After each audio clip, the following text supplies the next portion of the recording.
চাব খোজো হেঙুলি বেলিয়ে নেধৈ কেনেকে নামি উৰাৰি মন্ত্ৰ কেনেকৈ সিঁচে কুসুমাই কাষে কাষে উদম বতাহ বুকু কেনেকৈ মিঠা সুবাসেৰে ভৰে সাৰি পাম মই প্ৰতি নিশাতে নিয়ৰ যেতিয়া ঘৰে। আৰু আজি এই নেটিজেনৰ পৃথিৱীখনত এটা কথা সুঁৱৰিবৰ মন যায় যে শৈশৱতে আমি সেই কলপাতত হোমৱৰ্ক আজি হোমৱৰ্ক লিখা মানুহ চৰাই পাখিৰে অ আ ক খ লিখোঁ। তেনেকেই MV স্কুলত আমি প্ৰাথমিক শিক্ষা গ্ৰহণ কৰিছিলোঁ। মুঠ আমাৰ মনত আছে যে 22গৰাকী আমি কাটি পৰীক্ষাত বহিছিলোঁ আৰু তাৰে 12গৰাকী আমি প্ৰথম ডিভিজন পাইছিলোঁ, ফাৰ্ষ্ট ডিভিজন। আৰু তাৰপিছত ময়ো এজন। গতিকে সেই সময়ত সেইটো এটা ডাঙৰ, তেতিয়া এইবিলাক প্ৰচাৰ ইমান নাছিলে, কিন্তু সেই অঞ্চলৰ বৃহত্তৰ অঞ্চলত সেইটো ৰেকৰ্ড। তেতিয়া আমাৰ 12জন আমি প্ৰথম ডিভিজন পাইছিলোঁ আৰু আটাইবিলাকে উত্তীৰ্ণ হৈছিলোঁ। তাৰ পৰা কালক্ৰমত 1974 আমি কটন কলেজত এডমিশ্যন ল'লোঁ। এটা কথা আপোনাৰ পৰা জানিব বিচাৰিম, আপুনি হাইস্কুল পঢ়ি থাকোঁতে আপোনাৰ বিজ্ঞান যোনটো বিষয়, তেতিয়া আপোনাৰ প্ৰিয় বিষয় হিচাপে আছিলে নে অন্য বিষয় আছিলে আপোনাৰ প্ৰিয়? কাৰণ যিহেতু আপুনি একেবাৰে একদম সঁচা কথা ক'ব গ'লে এইটো মোৰ কাৰণে মই প্ৰায় এইটো প্ৰশ্নৰ মুখামুখি হওঁ। আৰু মই যেতিয়া নিজক বিশ্লেষণ কৰোঁ আজি মানে অৱসৰী মুহূৰ্তত বা বিয়লি বেলাত, তেতিয়া মই দেখোঁ যে প্ৰকৃতাৰ্থত মই মানুহজন আচলতে বিজ্ঞানৰ মানুহ বোধকৰো নাছিলোঁ। এই যে আজিৰ বঞ্জিত ভট্ট যিজন, সেই বঞ্জিত ভট্টজনৰ একেবাৰে ভেটি নিৰ্মাণৰ ক্ষেত্ৰত ধেমাজিখনে মোৰ, সেইকাৰণে সদায় কওঁ যে মোৰ সেই তাহানিৰ নলবাৰী সেই গাঁওখন মোৰ জন্মভূমি, কিন্তু মোৰ মাতৃভূমি, মোৰ স্বাভিমান, মই জন্মগ্ৰহণ কৰিলোঁ সেই গাঁওখনৰ মোৰ সেইটো অহংকাৰ, কিন্তু মোৰ স্বাভিমান ধেমাজি। কাৰণ ধেমাজিয়ে মোক এই মানুহজনক নিৰ্মাণ কৰিলে, পুনৰ নিৰ্মাণ কৰিলে। গতিকে এই ধেমাজিখনৰ সমাজ জীৱনৰ লগত মই সম্পৃক্ত হৈ গ'লোঁ। গতিকে মোৰ বাকী চোৱা জীৱন এই ধেমাজিৰে এটা অংশ হিচাপে মই ইয়াতে মই নিজকে সমৰ্পিত কৰিছোঁ। চৰ্চা দ্য নৰ্থ ইষ্টলৈ সকলোকে স্বাগতম জনাইছোঁ। আজি আমি উপস্থিত আছোঁ ধেমাজিত, আৰু বিশেষকৈ ধেমাজিৰ এজন সাহিত্যিক, একেদৰে লেখক তথা কবি আৰু গীতিকাৰ সুৰকাৰ আমাৰ মাজত উপস্থিত আছে মঞ্জিত ভট্ট ছাৰ। ভট্ট ছাৰক পোনপ্ৰথমে আমাৰ অনুষ্ঠানলৈ স্বাগতম জনাইছোঁ। নমস্কাৰ। হয় ভট্ট ছাৰ, আমি আজি এই অনুষ্ঠানটি আপোনাৰ পৰা এটি গীতৰ কলিৰে আৰম্ভ কৰিব বিচাৰিছোঁ। জয়তে মই মোৰ তৰফৰ পৰা, আমাৰ তৰফৰ পৰা আটাইকে চেনেহ যাচিছোঁ, শুভেচ্ছা যাচিছোঁ। আৰু আগন্তুক এইটো বিহুৰ বতৰ, আগতীয়াকৈ বিহুৰ উলগ জ্ঞাপন কৰিছোঁ। আৰু আজিৰ এই আমাৰ অনুষ্ঠানটি মোৰ প্ৰিয় এগৰাকী শিল্পী জয়ন্ত হাজৰিকাৰ এটা গীতেৰে মই আৰম্ভ কৰিব বিচাৰিছোঁ।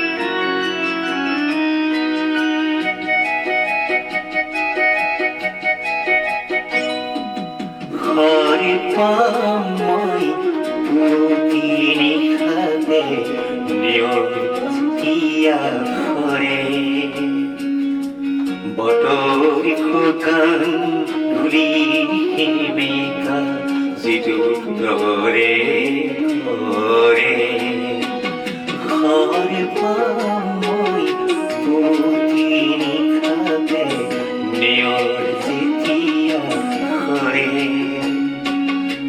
বতৰি শুকান ধূলি সেমেকা যিটো ঘৰে ঘৰে আই মোক জগাবি, আই মোক জগাবি, আই মোক জগাবি। জগাবি আই মোক জগাবি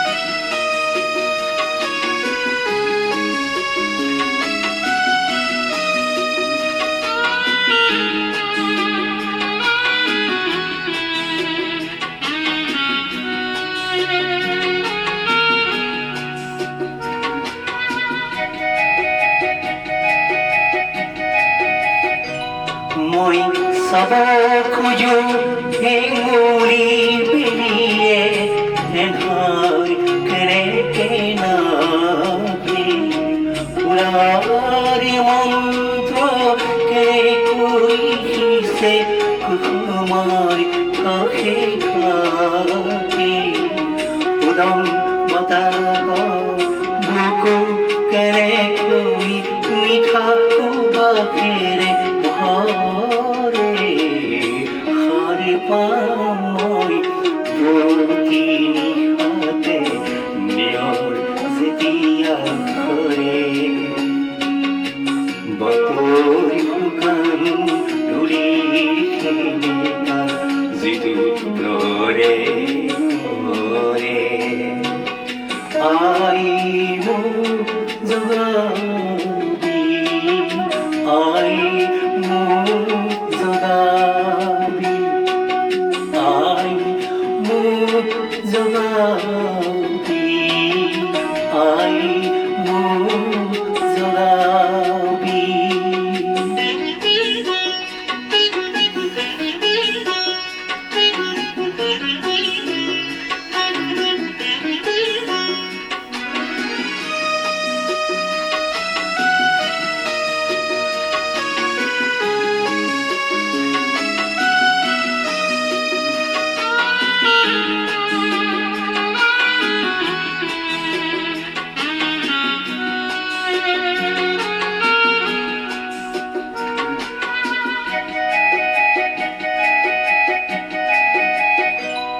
জনিব খুজিছো মন্ত্ৰ সৃষ্টি অকাই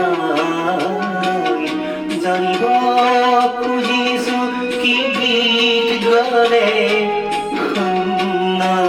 আঁতৰি যায় মোৰোপণ আছে উৰি উঠিবৰ সূৰ্যমুখী বাৰে হাৰ পামই প্ৰতিনিহাতে নিয়ৰ যেতিয়া ঘৰে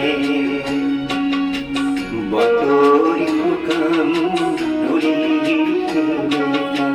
যিটো ঘৰে ঘৰে আই মোক প্ৰতিনিহাতে নিয়ৰ যেতিয়া ঘৰে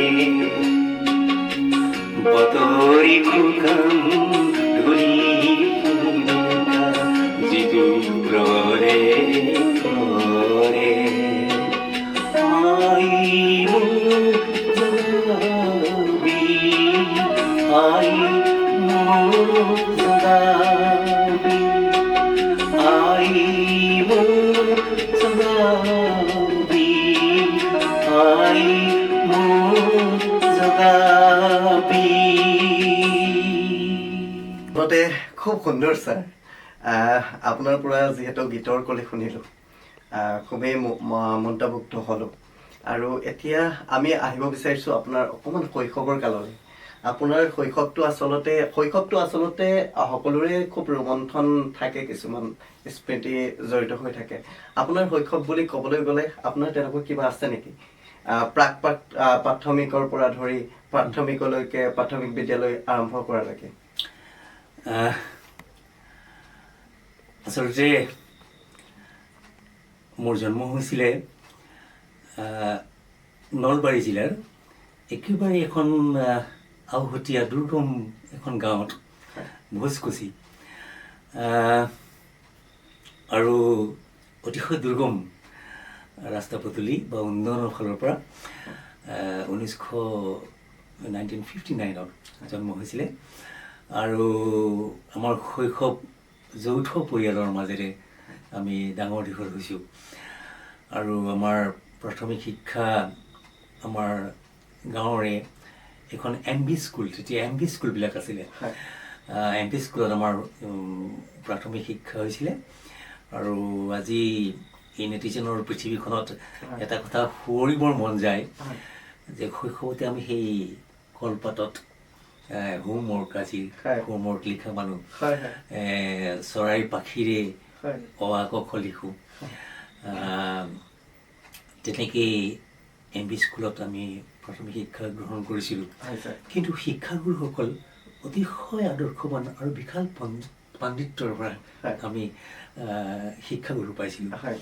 বিশেষকৈ হাতৰ আখৰত তেওঁলোকে বহুত জোৰ দিছিলে আৰু সেই সময়ত আৰু এটা পৰম্পৰা আছিল বিদ্যালয়সমূহৰ পৰম্পৰা, সাপ্তাহিক মানে বিদ্যায়তনিক কাম কাজৰ উপৰিও শিশুবিলাকৰ মানসিক উত্তৰণ বা বৌদ্ধিক উত্তৰণৰ কাৰণে সাপ্তাহিক বহুত কাম কাজ আছিলে, ধৰ্ম সভা, সাহিত্য সভা, সাংস্কৃতিক সভা, এইবোৰ সেই সময়ত খুব গুৰুত্ব প্ৰদান কৰা হৈছিলে। আৰু আজি এই সময়ত যদি আমি সাহিত্য সংস্কৃতিৰ কিবা এটা কৰিব পাৰিছোঁ, এই বুনিয়াদ হিচাপে সেই প্ৰাথমিক পৰ্যায়ত আমাৰ বিদ্যালয়সমূহত যিখিনি চৰ্চা হৈছিলে বৰেণ্য শিক্ষাগুৰুসকলৰ ছত্ৰছায়াত, তাৰেই ফল। আৰু তেনেকৈ আমি সেইখন বিদ্যালয়ৰ পৰা প্ৰাথমিক পৰ্যায়ৰ শিক্ষাটো গ্ৰহণ কৰিলোঁ। তাৰপিছত নিকটৱৰ্তী এখন গাঁও, তাৰ পৰা মাখিবা হাইস্কুল বুলি খুব নামজ্বলা হাইস্কুল এখন নামনিৰ, তাৰ পৰা 1974 চনত আমি মেট্ৰিক পৰীক্ষা, তেতিয়া মেট্ৰিক পৰীক্ষা তাত মানে আমি উত্তীৰ্ণ হ'লোঁ। আৰু এটা কথা কৈ ভাল পাওঁ, 1974 সেই সময়ত আমাৰ যিখন বিদ্যালয়, সেই বিদ্যালয়খনত আমি সৰ্বমুঠ আমাৰ মনত আছে যে 22 গৰাকী আমি কাটি পৰীক্ষাত বহিছিলোঁ আৰু তাৰে 12 গৰাকী আমি প্ৰথম ডিভিজন পাইছিলোঁ, ফাৰ্ষ্ট ডিভিজন, আৰু তাৰপিছত ময়ো এজন। গতিকে সেই সময়ত সেইটো এটা ডাঙৰ, তেতিয়া এইবিলাক প্ৰচাৰ ইমান নাছিলে, কিন্তু সেই অঞ্চলৰ বৃহত্তৰ অঞ্চলত সেইটো ৰেকৰ্ড। তেতিয়া আমাৰ 12জন আমি প্ৰথম ডিভিজন পাইছিলোঁ আৰু আটাইবিলাকে উত্তীৰ্ণ হৈছিলোঁ। তাৰ পৰা কালক্ৰমত 1974 আমি কটন কলেজত এডমিশ্যন ল'লোঁ। কটন কলেজত আহি এই শৈশৱৰ বুলি কওঁতে এটা কাহিনী আমাৰ মনত পৰে। কাহিনী মানে কি, যেতিয়া আমি গাঁৱৰ পৰা প্ৰথম মেট্ৰিক পৰীক্ষা দি পেলাই কটনলৈকে যাওঁ, সেই দিনটোত মানে এই আমাৰ বোপাই বা আমাৰ ল'ৰাটো কটন কলেজত পঢ়িব, নাম থকা কলেজ। গতিকে সেই গোটেই পদূলি চুবুৰী মানুহে পদূলিলৈ যিদিনাখন আহিম, তাৰমানে হোষ্টেললৈকে আহিম, গোটেই পদূলিৰ মানুহখিনি আদৰিবৰ কাৰণেও শুভাশীষ দিছে। গতিকে সেইবিলাক এটা সামাজিক এটা আশীৰ্বাদ আছিলে সেই সময়ত। আৰু এই সামাজিক বান্ধোন যিটো সমাজ বুলি এখন যিটো আছিলে, গাঁৱৰ সমাজ, বৃহত্তৰ সমাজ, আনৰ সুখত সুখ পোৱা, আনৰ দুখত দুখ পোৱা, এই সামাজিক চেতনাটো সেই গাঁওবিলাকৰ সেই শৈশৱৰ সেই সময়ত আমি উপলব্ধি কৰিব পাৰিছিলোঁ, সমাজ এখন দেখিছিলোঁ। বৰ্তমান যিহেতু যান্ত্ৰিকতাৰ যুগ, বিশেষকৈ ইজনৰ প্ৰতি ইজনৰ কাৰো সময় নাই, নগৰ অঞ্চলত বাস কৰা মানুহসকল, বিশেষকৈ গাঁৱতো তেনেকুৱা হৈ আহিছে। সেই সময়ত ছাৰ, যিহেতু গাঁৱত আপোনালোকে বাস কৰিছিল বুলি কৈছিলে, সেই সময়ত অকণমান গাঁৱৰ আভাসটো দৰ্শকসকলক জনাই যদি ভাল। অতিশয়, তেতিয়া গাঁও বুলি ক'লে গাঁও আছিল। এই যে শুৱনি, আমাৰ গাঁওখন অতি শুৱনি গছেৰে ভৰা, ডাল ভৰি ভৰি, এই যে ফুল ফুলে, কতপাও তল সৰা, এইবোৰ প্ৰকৃতাৰ্থত এখন গাঁও আছিলে, নিভাঁজ গাঁও। তাৰমানে তাত চাৰিওফালে পথাৰ, বিস্তীৰ্ণ পথাৰ আছিল। খেতিৰ সময়ত তাত খেতি হৈছিল, খেতি কৰাৰ কাৰণে যিটো উৎসৱৰ নিচিনা পৰিৱেশ হৈছিল, খেতি চপোৱাৰ সময়ত উৎসৱ হৈছিল। আৰু আমাৰ সেইবোৰ গাঁওবিলাকত বিশেষকৈ সামাজিক অনুষ্ঠানবিলাক, বিবাহ, কাৰোবাৰ ঘৰত যদি বিয়া এখন হয়, সেইটো সামাজিক অনুষ্ঠান, সকলোৱে উপভোগ কৰে, শ্ৰম কৰে। আৰু এখন গাঁৱৰ এখন বিয়া মানে গোটেই সমূহীয়া ৰাজহুৱা বিয়া।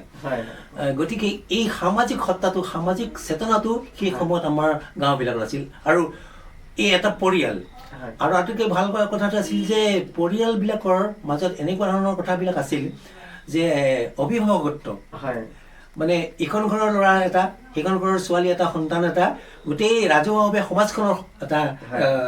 সন্তান। মৰম চেনেহৰ বান্ধ আৰু অভিভাৱকত্ব, শাসনটো, এইটো অমুকটো নকৰিবি, অমুকটো কেলেই কৰিলি, অমুকটো ভাল কাম কৰিলি বুলি ৰাজহুৱাভাৱে প্ৰশংসা কৰিছিল। অভিভাৱকত্বটো চবে লৈ লৈছিলে। হয়, sir। আৰু সেই অভিভাৱকত্ব থকাৰ কাৰণে কি হৈছিলে, এই শিশুসকলৰ শৈশৱবিলাকৰ তেওঁলোকৰ জীৱন নিৰ্মাণৰ ক্ষেত্ৰত এই বুনিয়াদী অনুশাসনটো এই অভিভাৱকত্বৰ পৰা তেওঁলোকে তেতিয়াই পাইছিল।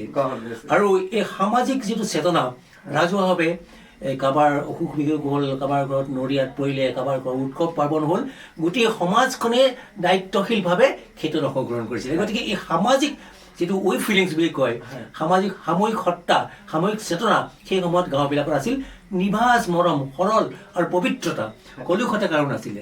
এইখিনি সেই সময়ত আছিলে। গতিকে এতিয়া পৰিৱৰ্তন হ'ল, কিন্তু তাহানিৰ এই 50-60 দশকৰ অসমৰ গ্ৰামাঞ্চলবিলাকৰ সকলো সেই নামনি উজনি সকলোতে গ্ৰামাঞ্চলৰ সেই পৰিৱেশটো আজিও একেবাৰে শেষ হৈ যোৱা বুলি কোৱা নাই, কিন্তু তুলনামূলকভাৱে সেই সময়ত অধিক আছিল বুলি মোৰ অনুভৱ হয়। এতিয়া আমি আপোনাৰ অকণমান কলেজীয়া জীৱনলৈ আহিম।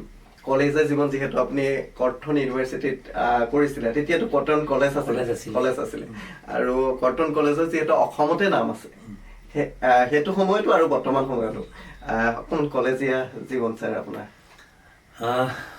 কথা হ'ল, আমি যেতিয়া এখন অতিশয় ভিতৰুৱা অঞ্চলৰ পৰা মেট্ৰিকত উত্তীৰ্ণ হ'লোঁ, সেই সময়ত ফাৰ্ষ্ট ডিভিজন পোৱা মানে বহুত ভাল বুলিয়ে মানুহে কৈছিলে। যিয়ে নহওক, আমি কটন কলেজত বিজ্ঞান পঢ়িবৰ কাৰণে সিদ্ধান্ত লোৱা হ'ল ঘৰৰ। তেতিয়া আকৌ নিজে সিদ্ধান্ত ল'ব নোৱাৰি, ঘৰৰ মানুহে যিটো কয় সেইমতে আমি কটন কলেজত হেৰি ল'লোঁ। মোৰ এতিয়াও মনত আছে, মোৰ ককাইদেউ, আমি যৌথ পৰিয়াল আছিলোঁ, ককাইদেউ বৰদেউতা আমি একেলগে থাকোঁ।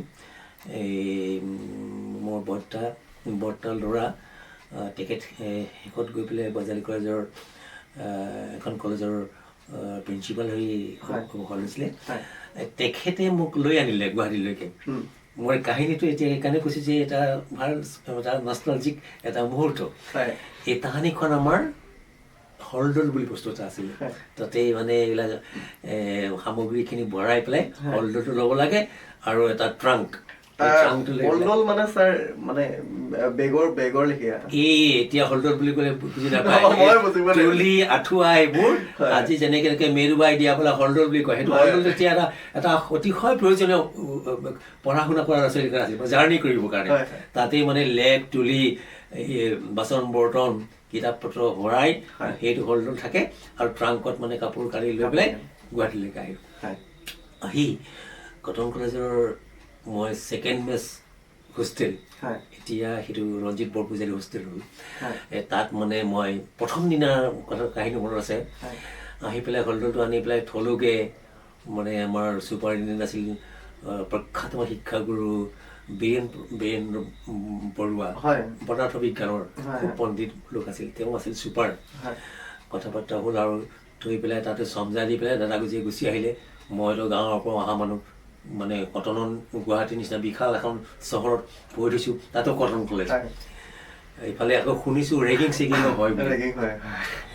গতিকে বুকুখন টিপ টিপকৈ আছোঁ আৰু ৰুমটো যিটো ৰুম দিয়া হৈছিলে হলদল খুলিব পৰা নাই। মানে নতুনকৈ অহা তেতিয়া পৰম্পৰা আছিল, নতুনকৈ যিবিলাক আহিব সেই নিশাটো প্ৰথম হলদল খুলিব নোৱাৰিব, মানে তাত চিনিয়ৰসকল আহিব, চাহ চিনাকি হ'ব ৰেগিং আৰু হৈ পেলাই গোটেই নিশাটো মানে সেইদিনাখন মোটামুটি চাহ চিনাকি মানে ৰেগিং আৰু ৰেগিঙে হ'ল। আৰু শেষত গৈ পেলাই থাকিলোগৈ, মানে ৰেগিং চলিলে।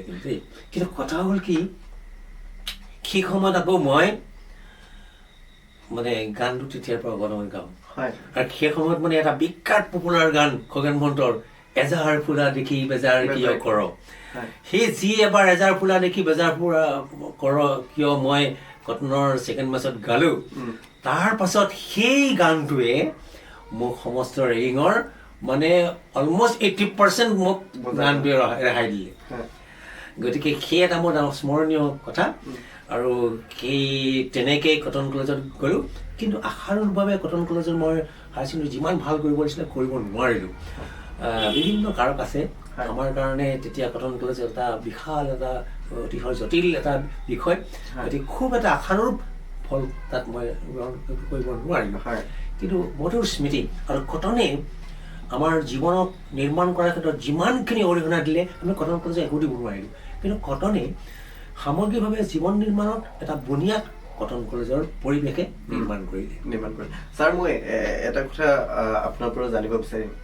আপুনি হাইস্কুল পঢ়ি থাকোঁতে আপোনাৰ বিজ্ঞান যোনটো বিষয়, তেতিয়া আপোনাৰ প্ৰিয় বিষয় হিচাপে আছিলে নে অন্য বিষয় আছিলে আপোনাৰ প্ৰিয়? কাৰণ যিহেতু আপুনি একেবাৰে একদম সঁচা কথা ক'ব গ'লে এইটো এটা মোৰ কাৰণে মই প্ৰায় এইটো প্ৰশ্নৰ মুখামুখি হওঁ। আৰু মই যেতিয়া নিজক বিশ্লেষণ কৰোঁ আজি মানে অৱসৰী মুহূৰ্তত বা বিয়লি বেলাত, তেতিয়া মই দেখোঁ যে প্ৰকৃতাৰ্থত মই মানুহজন আচলতে বিজ্ঞানৰ মানুহ বোধকৰো নাছিলোঁ। আৰু এতিয়া মই অনুভৱ কৰোঁ, মই নিজকে বিশ্লেষণ কৰি আত্মবিশ্লেষণ কৰি চাওঁ যে হয়তো মই বিজ্ঞানৰ মানুহ নাছিলোঁ। কিন্তু এটা কথা এইটোও অনুভৱ কৰোঁ যে বিজ্ঞানটো সকলোতে আছে। কিন্তু মই কলা বিষয়ত যদি মই বিদ্যাৰ্থী কাম কাজ বা অধ্যয়ন কৰিলোহেঁতেন, তেতিয়া হয়তো বিদ্যাৰ্থীভাৱে ইয়াতকৈ বেছি লাভান্বিত হ'লোহেঁতেন। কিন্তু মই আক্ষেপ এইকাৰণে নকৰোঁ, মোৰ দৃষ্টিত কলা হওক বা বিজ্ঞানেই হওক, আজি সমস্ত কথা বাৰ্তাবিলাকে বিজ্ঞান, কলাটো সোমাই আছে, কলাটো বিজ্ঞান আছে। গতিকে কিন্তু বিদ্যাৰ্থীভাৱে মই বিজ্ঞানৰ ছাত্ৰ নহয়, যদি কলাৰ ছাত্ৰ হ'লোহেঁতেন তেতিয়াহ'লে বিদ্যাৰ্থীভাৱে ইয়াতকৈ হয়তো ভাল ফলাফল কৰিব পাৰিলোহেঁতেন, বিশ্বাস কৰোঁ। ঠিক আছে ছাৰ। যিহেতু আপুনি হায়াৰ ছেকেণ্ডেৰী কটন কলেজৰ পৰাই পাছ কৰিলে আৰু আপোনাৰ মাষ্টাৰ ডিগ্ৰী কৰিলোঁ গুৱাহাটী ইউনিভাৰ্চিটিৰ পৰা, আৰু ডিগ্ৰীও কলেজৰ পৰা কৰিছে। হয়, ডিগ্ৰীত এনেকুৱা কিবা আপোনাৰ মধুৰ স্মৃতি আছে নেকি কলেজৰ আৰু অন্য? ডিগ্ৰী পঢ়াৰ সময়ত মোৰ এটা ডাঙৰ অনুভৱ হৈছে কি, বা মোৰ প্ৰাপ্তি হৈছে কি, এই গুৱাহাটী ইউনিভাৰ্চিটিৰ ইয়থ ফেষ্টিভেলত তাত মানে সাংস্কৃতিক দলক প্ৰতিনিধিত্ব কৰাৰ এগৰাকী প্ৰতিনিধি হিচাপে তাত মই অংশগ্ৰহণ কৰি ভাল পাইছিলোঁ। আৰু তাতেই মই লিখা মেলাৰ আনুষ্ঠানিকতা, যিটো আলোচনীত লিখা, কিবা লিখা, এই কাম কাজখিনি ডিগ্ৰীৰ পৰা। ছাৰ, এইখিনিলৈ আমি আহিম। যিহেতু আপুনি এজন সুৰকাৰ, গীতিকাৰ আৰু বিভিন্ন কবিতা লিখা মেলা কৰে, আবৃত্তি কৰে, কবি, আপুনি সেই যাত্ৰাটো কেতিয়াৰ পৰা আৰম্ভ কৰিছে? এইটো মানে ক'ব গ'লে মোৰ অকণমান মই পাৰিবাৰিক যিটো পৰিৱেশ, সেই পৰিৱেশটো অকণমান উনুকিয়াব লাগিব। আমাৰ ঘৰখন, মোৰ পিতা বুলি কওঁ আমি দেই, দেউতাক পিতা বুলি কওঁ, মাক আমি আই বুলি কওঁ। আই পিতা মানে পিতা আছিলে বা দেউতা আছিলে সংস্কৃত পণ্ডিত বুলি কওঁ। কাৰণ এগৰাকী সেই যে আমাৰ খৰ্গেশ্বৰ তালুকদাৰ ভৱানীপুৰ বিখ্যাত, সেই ভৱানীপুৰ হাইস্কুলত মোৰ দেউতা পিতাই সংস্কৃতৰ শিক্ষক আছিল। আৰু আদৰ্শ শিক্ষক, মানে তেনেকুৱা শিক্ষক আমি শিক্ষকতা কৰিলোঁ যদিও আমি তাৰ 10% তেনেকুৱা শিক্ষক হ'ব পৰা নাই। আৰু মোৰ দেউতা আছিল খুব সংস্কৃততো পণ্ডিতেই, আৰু খুব ভাল অভিনয় কৰিছিল, নাটক নিজে লিখিছিল, আৰু কণ্ঠটো বৰ ধুনীয়া আছিল। আৰু আই সেই সময়ৰে MB পাছ কৰা মানুহ, বৰ ধুনীয়া হাতৰ আখৰ, চাকৰি কৰা নাছিল। আই পিতা দুয়োটাই হাতৰ আখৰ বৰ ধুনীয়া। গতিকে এই সৰুতেই এই আই আমাক এই পৰম্পৰা, মানে মানুহে এনেই কোৱা নিচিনা, সকলোৱে কোৱা নিচিনা মই পোৱা নাই, আইৰ মুখতে প্ৰাৰ্থনা অমুকবিলাক। আৰু সেই সময়ত স্কুলত আমাৰ এই অঞ্চলবিলাকত সভা সমিতিৰ এটা পৰম্পৰা আছিল। এই যেতিয়া কোনো এজন নেতৃস্থানীয় ব্যক্তিক আমন্ত্ৰণ কৰা হয়, আমন্ত্ৰণ কৰা ব্যক্তিসকলক এই গাঁৱৰে কিছুমান ল'ৰা ছোৱালীয়ে আদৰণি গীতেৰে ফুলৰ মালা দিয়ে আদৰিব লাগে। সেই আদৰণি গীতবিলাক আমাৰ বাইদেউহঁতে গাইছিলে। গতিকে বাইদেউহঁতৰ কণ্ঠত সেই আদৰণি গীতবিলাক লাহে লাহে মই শিকিছিলোঁ। আৰু মা দেউতাই সৰুৰে পৰা এই বিশেষকৈ কামৰূপী লোকগীতবিলাক সেইবিলাক খুব আমাক শিকাইছিল হয় গতিকে তাৰ পৰাই এটা আৰম্ভ হ'ল আৰু সেই তেনেকৈ লিখি পেলাই মোৰ দেউতাৰ এটা মানে আছিল কি ভট্টাচাৰ্য পুথিভঁৰাল বুলি তাহাঁতে এটা কাঠৰ আলমাৰীত খুব কিতাপ ৰাখিছিলে তাত হয় গতিকে সেই তাত কিতাপ পত্ৰবিলাক দেখি এই লেখা মেলা পঢ়াৰ প্ৰতি ধাউতি এটা হৈছিলে আৰু মোৰ এই হাতে লিখা মেগাজিন মানে আলোচনী স্কুলত হয় তাত মানে প্লট বিচাৰি বুলি মই হাঁহি উঠি এতিয়া প্লট বিচাৰি বুলি এটা গল্পৰে মোৰ লিখা মেলাৰ জীৱন আৰম্ভ কৰিছিলে হয় হয় এতিয়া মনত আছে প্লট বিচাৰি বুলি প্লট বিচাৰি হাতে লিখা আলোচনীখন মই আৰম্ভ কৰিছিলোঁ হয়। আৰু নাটক আৰম্ভ কৰিছিলোঁ একলব্যৰ গুৰু দক্ষিণা একলব্যৰ গুৰু দক্ষিণা সেই নাটকখনেৰে মই মানে স্কুলত প্ৰথম মানে অভিনয় আৰম্ভ কৰিছিলোঁ প্ৰথম অভিনয় হয় খুব ধুনীয়া ছাৰ আৰু যিহেতু আপুনি বৰ্তমান সময়ত ধেমাজিৰ লগতে অসমক প্ৰতিনিধিত্ব কৰি আছে বুলি আমি জানো আৰু বিভিন্ন জেগাত আপোনাক লৈও বিভিন্নজন ছাত্ৰই নাইবা ছাত্ৰীয়ে অনুপ্ৰাণিত হয় ছাৰৰ নিৰলা পূজালৈ আহিলেও যিহেতু আপোনাৰ ঘৰটোৰ নাম নিৰলা পূজা ৰাখিছে হয়নে আৰু খুব সুন্দৰকৈ ৰাখিছে আপোনাৰ ঘৰৰ পৰিৱেশ দেখি আমি আপ্লুত আৰু ছাৰক মই এটা কথা সুধিম যিহেতু লিখা মেলাৰ কথা সুধি আছোঁ আমি এনেকুৱা হৈছিলোঁ কলেজ পঢ়ি থকা টাইমত নাইবা স্কুল পঢ়ি থকা টাইমত বাতৰি কাকতত খুব লিখা ওলায় আমাৰ আৰু আপোনাৰো প্ৰথম ওলাইছিলে লিখা সেই প্ৰথম দিনৰ অনুভৱ কেনেকুৱা আছিলে আপোনাৰ এইটো মানে সাংঘাতিক প্ৰশ্ন আৰু এইটো ক'ব উত্তৰটো দিব পাৰিলেও মনটো ভাল লাগে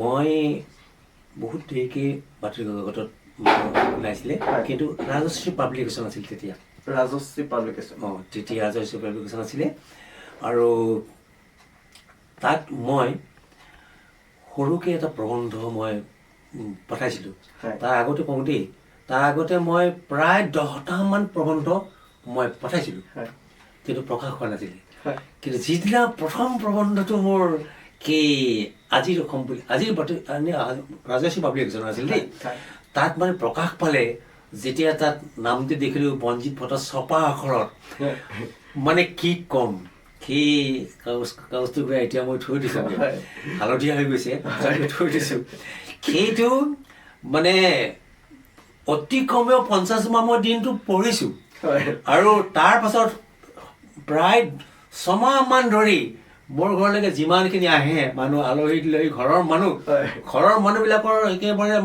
মূৰ কামুৰণি হৈ গৈছে বোলে একেটা বস্তু কিমান দেখাওঁ কিন্তু সেই দেখাই মানে তাত এটা সৃষ্টিৰ সকলো সৃষ্টিৰ যেতিয়া সৃষ্টিৰ এটা মঞ্চ এখন পায় আৰু মঞ্চত যেতিয়া সৃষ্টিটো উদ্ভাসিত হয় আৰু তাক উপভোগ কৰি এটা বিমল আনন্দ পোৱা প্ৰকাশ কৰিব নোৱাৰি আৰু সেই লেখাটো যেতিয়া ছপা আখৰত যেতিয়া নিজৰ নামটো দেখা যায় বা নিজৰ কৃতিটো তাত দেখা যায় তাৰ নিচিনা আনন্দ আৰু তাক অনুভৱ প্ৰকাশ কৰিব নোৱাৰে অতিশয় স্মৰণীয় দিন আৰু অতিশয় এটা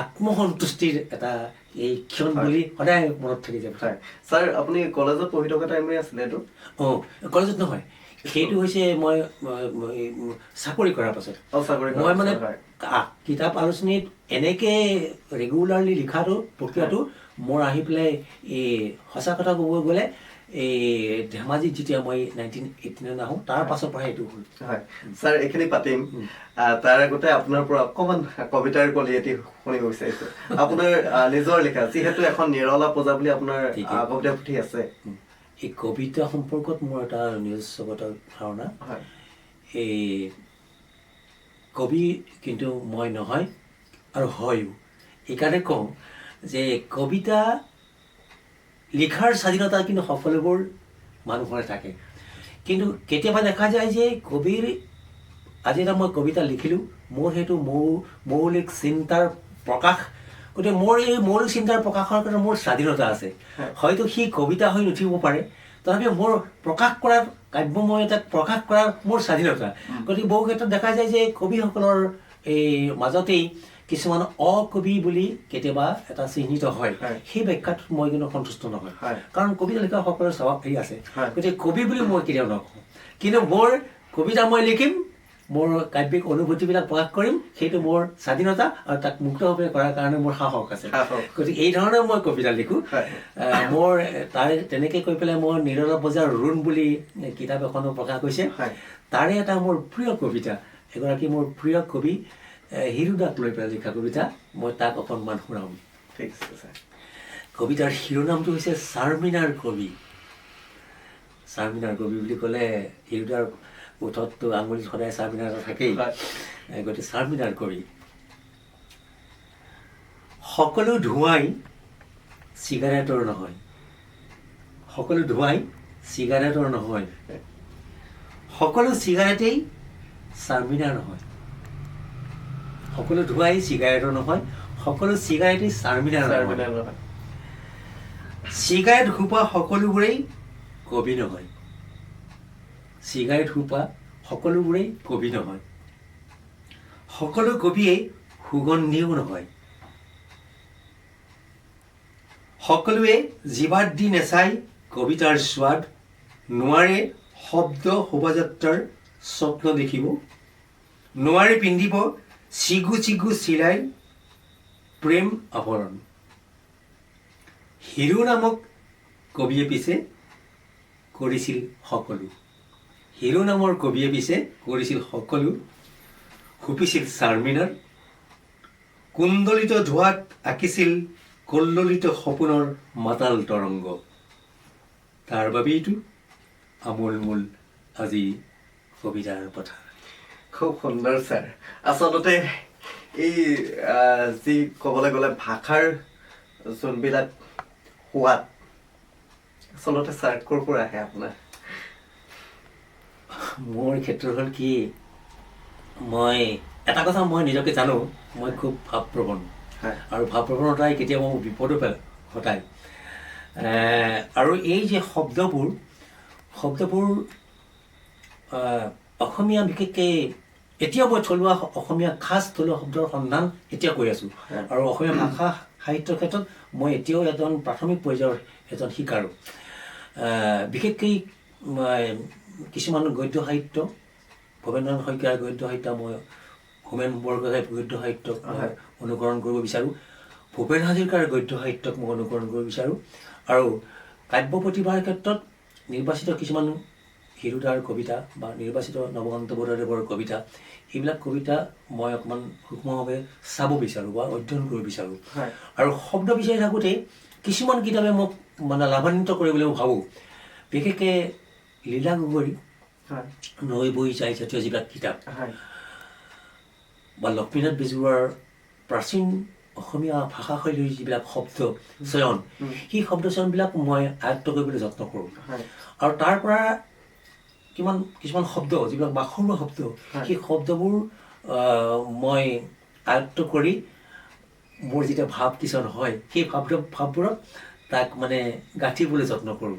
আৰু এনেকৈ কৰিব যাওঁতে কেতিয়াবা কবিতা হয়, মোৰ দৃষ্টিত কবিতা হয়, আৰু মোৰ নিজৰে সন্মুখৰ চাৰিওফালে বৃত্ত আঁকি লৈছোঁ যে এইখিনি মোৰ কাব্য শিল্পৰ শ্ৰোতা বা পাঠক মই এটা কল্পনা কৰি লৈছোঁ।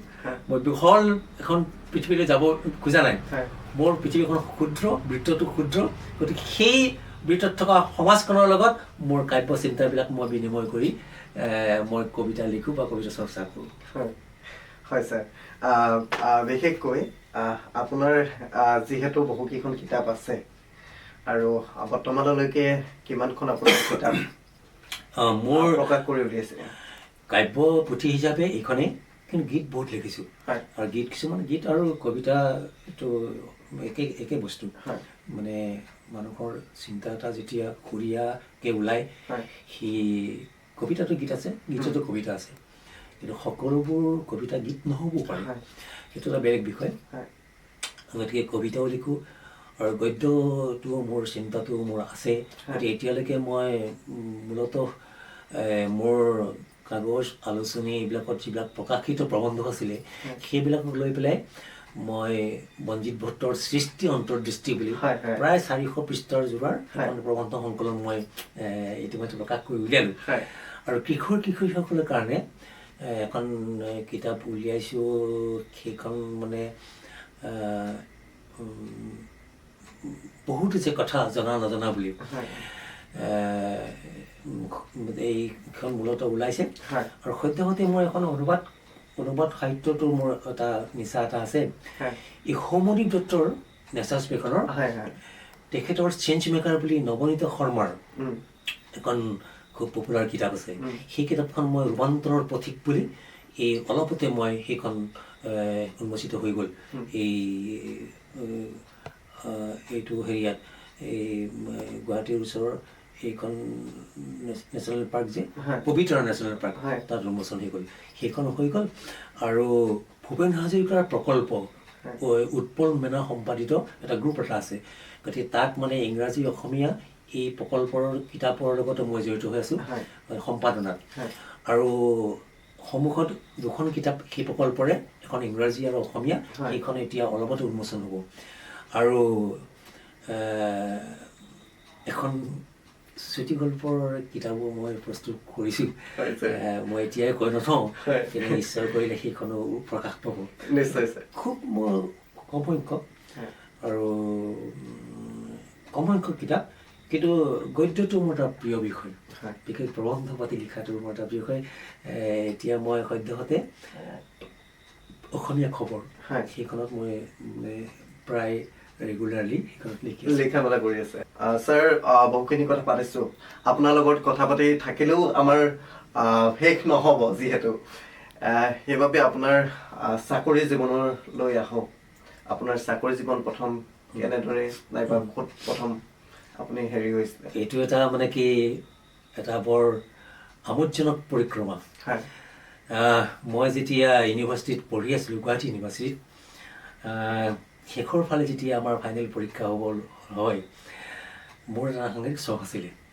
খুব মানে ইণ্টাৰভিউ দিবৰ কাৰণে বিৰাট ভাল পাওঁ হয় মানে কোনোবা ৰবিবাৰ এটা হ'লে ইণ্টাৰভিউ দিব মন যায় হয় আৰু সেই সময়ত ঘাইকৈ মেডিকেল ৰিপ্ৰেজেণ্টেটিভ হয় এই খুব ধুনীয়াকৈ চাফ চিকুণ হৈ পেলাই বেগ লৈ পেলাই ঘূৰে তেতিয়া খুব ভাল চাকৰি আৰু হয় এমাৰ এমাৰ হয় সেইটো দিবৰ মন বৰ ইণ্টাৰভিউ দিলোঁ দি পেলাই শেষত মানে চাৰাভাই বুলি এটা বিখ্যাত কোম্পানী আছিলে হয় সেই কোম্পানীটোৰ ইণ্টাৰভিউ হ'ল দুটা ইণ্টাৰভিউ অসমত হ'ল তাত মানে বহুত কেণ্ডিডেটৰ মাজত আমি দুজন চিলেক্ট কৰিলোঁ পোষ্ট এটাই তাৰপাছত শেষত ফাইনেল ইণ্টাৰভিউৰ কাৰণে কলিকতাত পাৰ্ক হোটেলত ইণ্টাৰভিউ হৈছিলে আৰু তাত চাকৰিটো পালোঁ মই হয় বাহিৰ ডিব্ৰুগড়ত এপইণ্টমেণ্ট ল'লোঁ তেতিয়া ইউনিভাৰ্চিটি ৰিজাল্ট দিয়াই নাই গতিকে মই ডিব্ৰুগড়ত মেডিকেল ৰিপ্ৰেজেণ্টেটিভ চাৰভাই কোম্পানীত তাত মানে প্ৰথম চাকৰি আৰম্ভ কৰিলোঁ কৰি থাকোঁতে এক্সিডেণ্টলি কি হ'ল এই কিবা কনফাৰেঞ্চ এটা আহোঁতে গুৱাহাটীৰ পল্টন বজাৰত মোৰ ৰোড এক্সিডেণ্ট এটা হ'ল ভৰি ভাগিলে গতিকে মোৰ এবছৰ লছ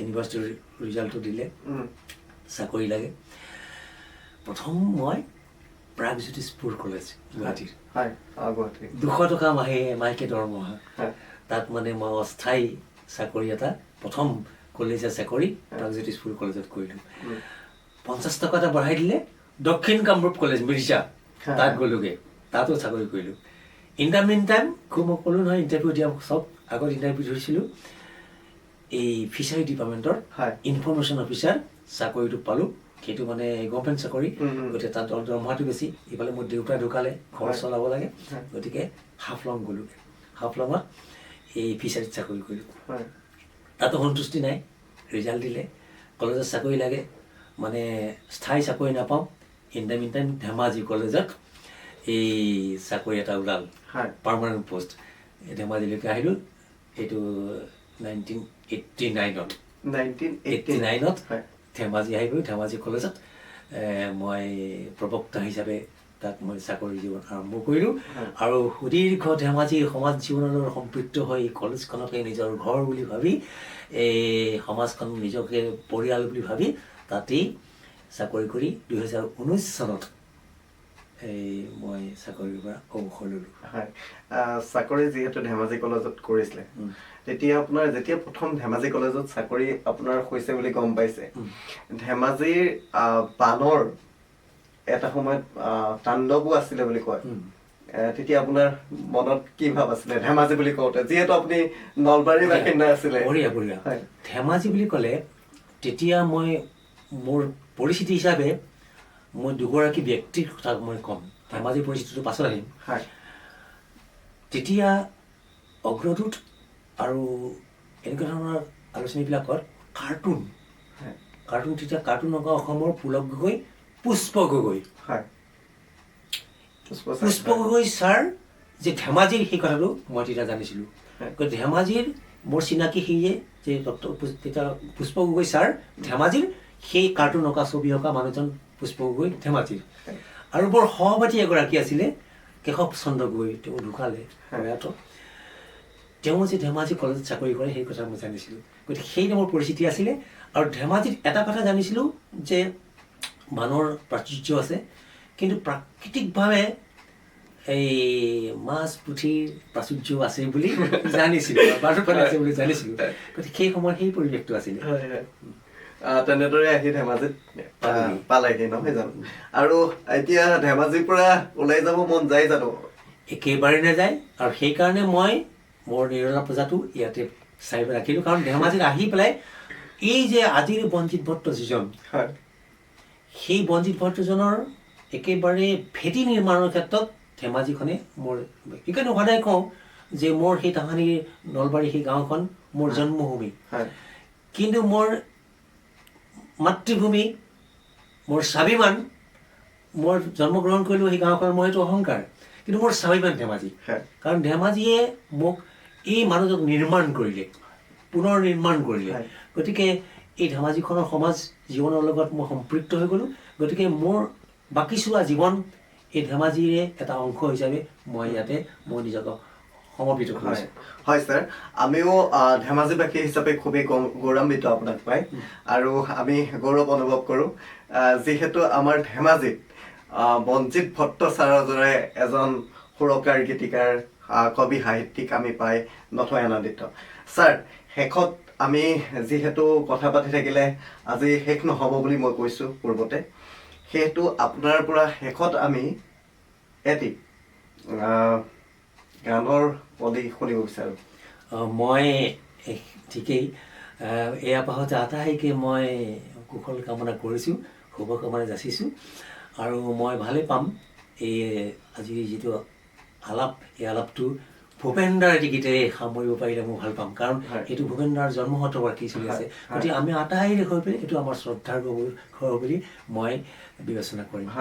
হয়, আৰু এইখিনিতে মই এটা কথা ক'ব বিচাৰিছোঁ সকলোকে, দৰ্শকসকলক, যে আমি বঞ্জিত ভট্ট ছাৰৰ লগত আমি দ্বিতীয়টো খণ্ডৰ কাৰণে আহিম, আৰু আপোনালোকৰ নিশ্চয় মৰম আৰু বঞ্জিত ভট্ট ছাৰৰ দীৰ্ঘায়ু কামনা, আৰু ভৱিষ্যতে লিখা মেলা কৰি সমগ্ৰ অসমৰ লগতে বিশ্ববাসীৰ আমাৰ ধেমাজিৰ গৌৰৱ হিচাপে আগবাঢ়ি যাওক ছাৰ। আৰু আপোনালোক ফালৰ পৰাও আমি আশীৰ্বাদ বিচাৰিছোঁ, আমিও যাতে অলপ আগবাঢ়ি যাব পাৰোঁ। আৰু ছাৰ, অকণমান গানৰ কলি। ঠিক আছে। বিস্তীৰ্ণ পাৰৰে অসংখ্য জনৰে হাহাকাৰ শুনিও নিশব্দে নীৰৱে বুঢ়ালৈ তুমি বুঢ়ালৈ বকিয়া।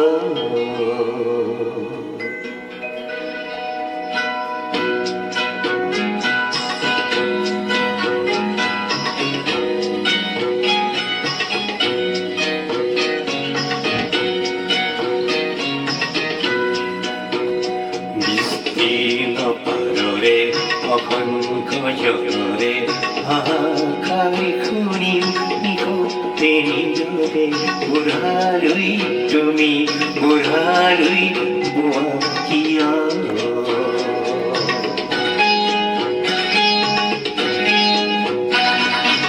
নৈতিকতাৰ স্খলন দেখিও মানৱতাৰ পতন দেখিও নিৰ্লজ্জ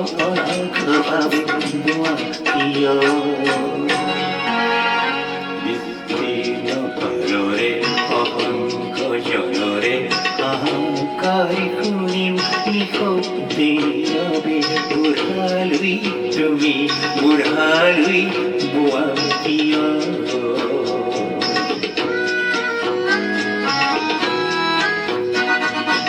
জ্ঞানবিহীন নিৰক্ষ ধরারে খাদ্যবিহীন নাগরিকরে নেতৃহীনতা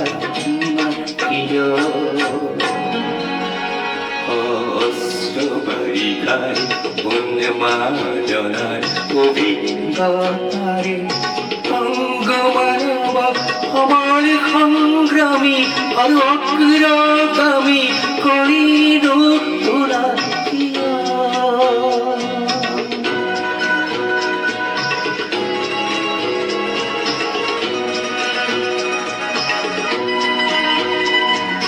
ব্যক্তি যদি ব্যক্তি কেন্দ্রিক সমষ্টি যদি ব্যক্তিত্ব রহিত সমাজ নাকিয়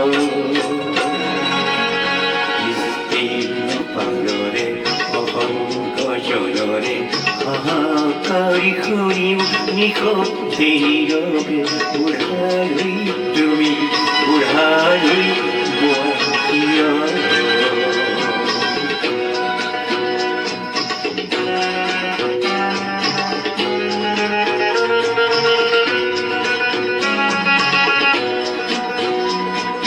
তুমি যদি ব্রহ্মর পুত্র এই পিতৃত্ব তেনে নাম মাত্র ধরে প্রেরণা জাতীয়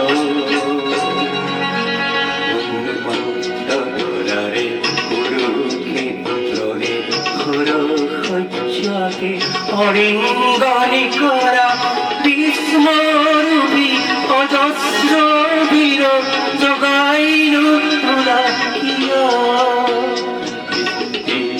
পালরে অহংক জলরে হাহাকারি শুনিম নিশব্দে বুঢ়ালৈ তুমি বুঢ়ালৈ বকিয় পালরে অহংক জলরে হাহাকাৰি শুনিও নিশ